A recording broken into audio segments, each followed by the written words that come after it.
ದೇವಕಿ ನಂದನ ಯಾದವ ಕೃಷ್ಣನ ಭಜಿಸುವ ಶರಣ ಗುರುವೇ.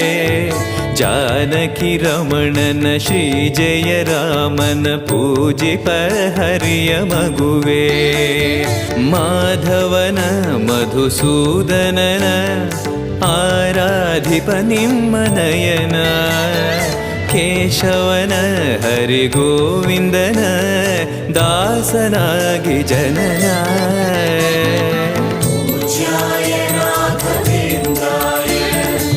सत्यधर्मरताय च भजतां कल्पवृक्षाय नमतां कामधेनवे. ತಿರುಪತಿ ವಾಸನ ವೆಂಕಟರಮಣನ ಅನುಗ್ರಹ ಪಡೆದ ಗುರುವೇ. ದ್ವೈತ ಸಿದ್ಧಾಂತ ಜ್ಞಾನ